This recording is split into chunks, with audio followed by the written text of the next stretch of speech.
তোমাদের মতো হুজুর দেখতে দেখলে আমার ওই আল্লামার কথা মনে হয়ে যায়।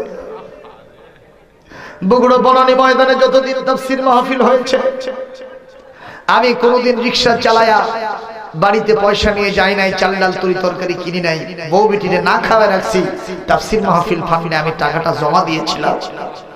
আজ কতদিন হয়ে গেল ওই বড় হুজুরকে আমরা আর দেখতে পাই না। আমার মন তোমাদের মতো আলেমদেরকে দেখলে মনে হয় তোমরা হয়তো আর দুনিয়াতে বেঁচে থাকবা, কিন্তু ওই হুজুরের তাফসীর হয়তো আর জীবনে কোনোদিন শুনতে পাবো না।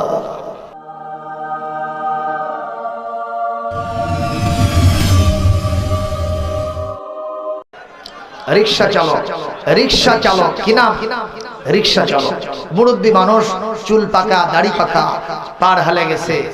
আমাকে বাসায় নামায় দিল। নামায় দেওয়ার পরে আমি বাসা থেকে ভিতরে, আমি যখন রিকশা থেকে নেমে ভিতরের দিকে যাচ্ছি, টাকাটা দিয়ে ভাড়া দিয়ে আমি পেছন দিকে তাকায় দেখি চাচার দু চোখ দিয়ে পানি গড়ে গড়ে তার দাড়ি বুক সব ভিজে যায়। একটা গামছা থাকে না রিকশাওয়ালাদের সাথে, গামছা দিয়ে চোখটা মুছতেছে। আমি আবার রিটার্ন করলাম, চাচা আমি কি আপনাদেরকে এই কথা কাজে কোনো কষ্ট দিলাম নাকি আপনাকে ভাড়া কম দিয়েছি? চাচা আপনি কাঁদেন কেন? বলছে বাবা না, ভাড়া কম দেওয়া নাই। আপনার কোনো দুঃসংবাদ? বলে তাও না। কাঁদতেছেন কেন? বলে বাবা আমি একটা কারণে কাঁদতেছি, তোমাদের মতো হুজুর দেখতে দেখলে আমার ওই আল্লামার কথা মনে হয়ে যায়। বগুড়া বনানী ময়দানে যতদিন তাফসীর মাহফিল হয়েছে, আমি কোনোদিন রিকশা চালায়া বাড়িতে পয়সা নিয়ে যাই নাই, চাল ডাল তরি তরকারি কিনি নাই, বউ বেটিরে না খাওয়া রাখছি, তাফসীর মাহফিল ফান্ডে আমি টাকাটা জমা দিয়েছিলাম। আজ কতদিন হয়ে গেল ওই বড় হুজুরকে আমরা আর দেখতে পাই না।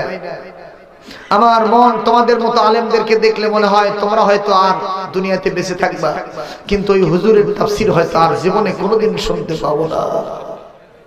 আমি তখন রিকশা চালকের এই কথা শুনে চিন্তা, শোনেন ভাই রে ভাই বলে যাই আমার দেশের কথা, বলতে গেলে বুক ভেসে যায়, ধরে আমার মাথায় আমি এক গুনাহগার। আমি এক গুনাহগার, কাছে সবার দোয়া পেতে চাই, এক আল্লাহ ছাড়া অন্য কারো ভয় ভীতি মোর নাই, তাই তো ধরলাম কলম। চলবে চলবে তাই তো ধরলাম কলম, আমার জন্ম যদিও যাই দুঃখে, সারা জীবন বলবো কথা দেশবাসীর সুখে, চলি আসল কথাই বলবো, চলি আসল কথায়। পট্টি মাথায় আইছে ক্ষমতায়, আর ধর্মের বলে পুঁজি করে কেন্দ্রে